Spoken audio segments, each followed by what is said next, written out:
asalaamaaleykum yéen a ngi ànd ak seen site internet Baol Time TV tey jii ñu ñëw fii si kër docteur Amath Niang docteur Amath ñoo ngi lay nuyu. ñu ngi lay ziare di leen fay. ñu bàyyi la nga nuyoog mbokku téléspectateurs yi. waaw ñuy gannaaw bu ñu sant yàlla subhanahu wa taala julli ci yonent bi sallallahu taala alayhi wa sallam ñu ngi nuyu mbokku internetu Baol Times di leen di ziare ci bisu bi nga xamante ne nii mooy bisu julliti di leen di balu ax di leen balu ax di nuyu bépp Diourbellois di nuyu bépp Sénégal di nuyu umma islam bi yëpp mais di beral vraiment nuyoo Baol Times ci vraiment doxalin bi ngeen xam ne bii yéen a ngi koy def ñëw ci bis bi ziare pour may nit ñi occasion ñoom it ñu joxe seen ziar jéggale di sàkku jéggal ci doomu aadama. jërëjëf docteur Amath ñu gis ne Sénégal dafa julli ñaari julli muy lu mu tàmm di def loolu en tant que leader en tant que porteur de voix ban jàngat nga ci am. bon en fait tu sais loolu nag en fait xaw na jafe man peut-être ma ci yëkkati sama kàddu mais li ci am solo rek bon l'islam aussi ñu xam ne wute moom yàlla moo ko def yàlla subhanahu wa taala moom moo bindee àdduna noonu ñëpp duñ mën a bokk jëm ci benn direction c'est vrai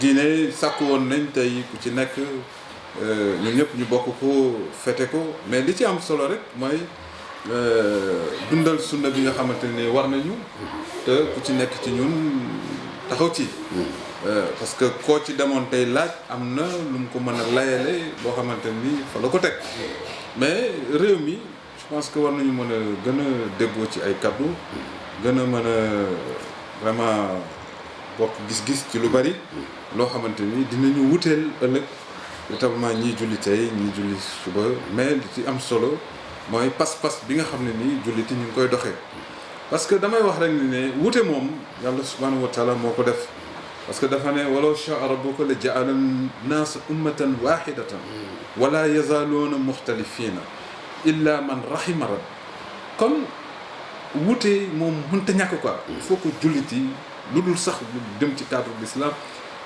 wute moom mënta ñàkk parce que yàlla moo ne ni maa bind nit ñi mais également ci wute la leen bindoo mais nag du tere nit ñi aussi ñu am benn organisation sociale bu leen mën a permettre ñu appréhender c'est-à-dire que ñu gise mbir mi parce que yàlla aussi li ko gën a yitteel mooy jullit yi nekk benn jullit yi seenu bennoo mooy doole l'islam seenu bennoo mooy tax véritablement confraternité boobu maanaam jaxasoo boobu ak yëg-yëg bi ak bëggante bi nekk quoi. am na solo docteur Amath ban juma wala ban jàkk nga jullee tey. kër gu mag. nan nga gisee Serigne Alaaji Mbàkke xubbaam tey.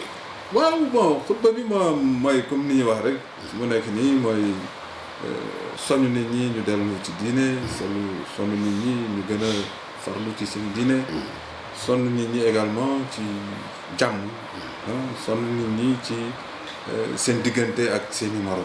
Je pense que xutba mënul weesu solo bu ëpp loolu nit ñi je pense que loolu lépp jàngale suñu borom la diine subhanahu wa taala yàlla moom moo ñu njëkk digale que d'ailleurs l'islam baat bi li ko sos mooy jàmm assalaam je pense que donc jullit yi dañu war a dund quand même jàmm jooju suñu diggante également aussi il faut que nit ñi mu nekk lu sincère je pense que il est important chaque fois dama koy wax que baal ma ax baal naa la ax les réseaux sociaux maa ngi jéggale maa ngi lay jéggalu maa ngi lay balu ax maa ngi lay nangam mais est-ce qu'en réalité aussi ñu ngi koy dund ci suñuy pratique c'est ça qui est le plus important nañu am ay xol yu set yu weex tàll yoo xamante ni su ma la jéggaloo yow Cheikh Tidiane lu sincère la et dinaa fexe ba ëllëg du ma la wax lu bon du ma la def lu bon du ma la yéene lu bon mais mënuñu dëkk tout le temps bu feet yi amee maa ngi jégalu mu nekk événement ku nekk envoyé sa message léeg-léeg sax nga message bi rëcc dem ci koo xamante ni sa noonu la et je pense que c'est des moments qui dafa am ay bis yoo xam ni daf ñuy fàttali suñu diggante ak suñu borom. dafa am ay bis yoo xamante ni daf ñuy gën a jegale suñu diggante ak suñu borom ngir ñu mën a comprendre ne adduna dara amu fi solo lu dul mission nekk ci dëgg nekk ci lu baax.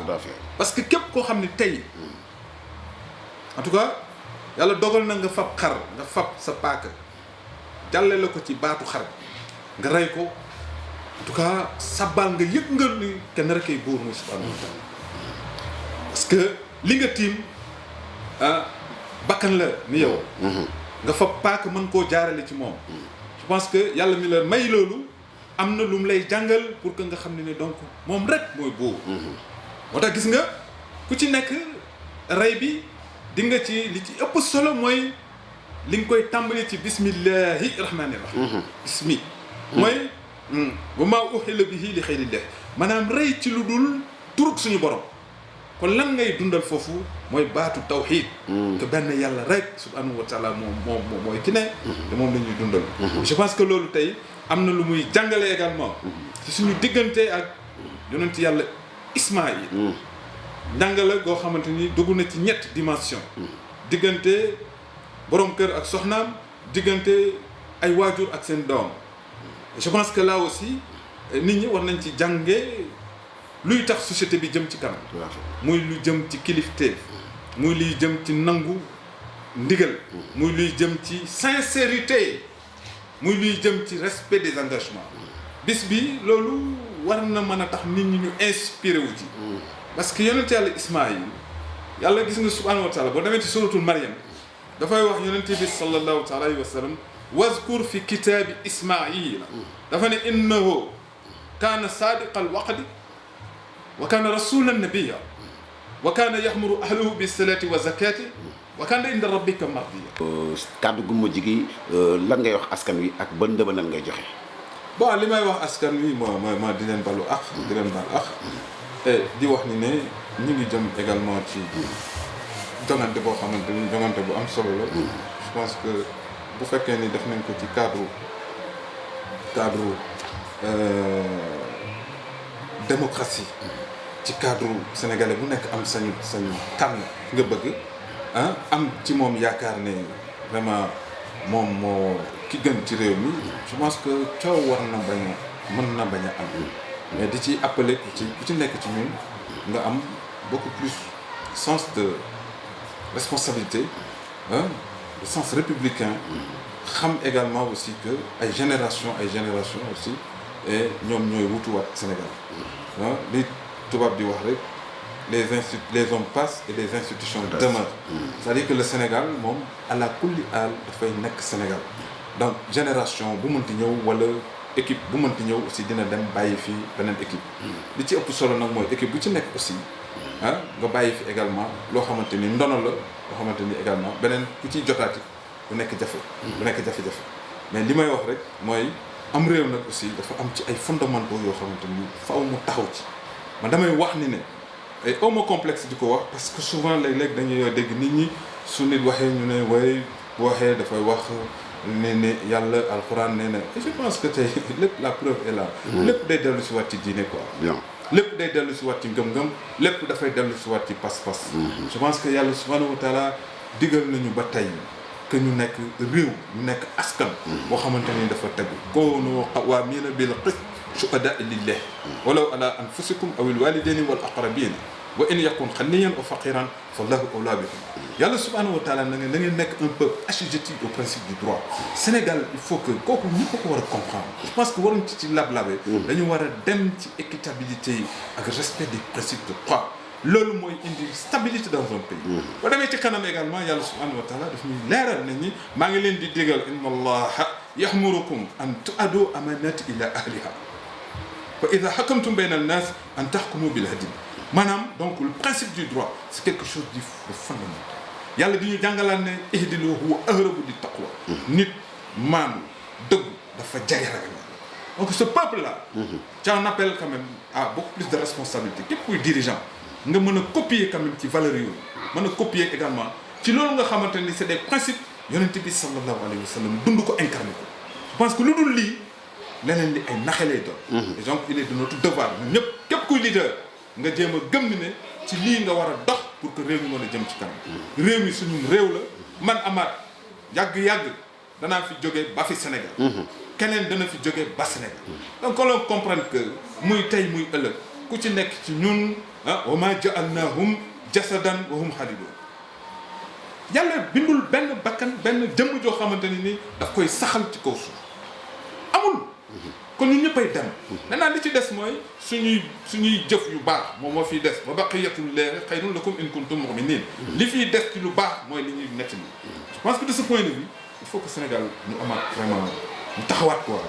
xam ne réew mi l'intérêt du peuple moo ëpp doole intérêt lu mu mënti doon ci. et que war nañu mën a dem ci ay élections yu transparentes calme ñu tànn ki ñu war a tànn. je pense que ki ñuy tànn également aussi loolu moo koy dimbali ëllëg ñëpp xam ne ni Sénégal moo ko tànn. mais je pense que vraiment loolu dama ciy appelé muy pouvoir muy opposition muy société civile. que ñun ñëpp ñu mën a fab vraiment l'intérêt national ñu teg ko suñu kanam quoi. c'est important bu ñu ko defee rek réew mi dina jëm ci kanam. te ñi koy donn ëllëg aussi tamit danañ xam ne ñi leen jiitu woon. ba nañ fi loo xamante ni nii vraiment ku ñëw mën ci am sa wàll ko. man ci am sa la waat muy Sénégal. benn bopp la koy mën ko xaar ñaar docteur Amath Niang votre site internet Baol Times TV mi ngi lay gërëm. ñoo ngi leen di gërëm di siyaare suma xarit Mor ñun Khadim vraiment yéen aussi dañ leen di ñaanal parce que vraiment lii aussi lu am solo la ci ab dëkk. jaadu na ñëpp vraiment jàppale leen parce que dina génne Diourbel ci lépp loo xam ni moom la tubaab di wax enclavement loo xam ne nii dafa féete ci benn wàll rek. mais tey je pense que foo dem ci àdduna Baol Times bokk na ci liy wane njaareem ci xew-xew. li koy tasaare ci Sénégal ak li koy tasaare ci àdduna. jërëjëf en tout cas man personnellement. dama leen di féliciter. aussi di leen jàppale quoi lu ma ci mën. merci beaucoup waaw ci lu ma xam ak lu ñu ma yëgal. merci beaucoup.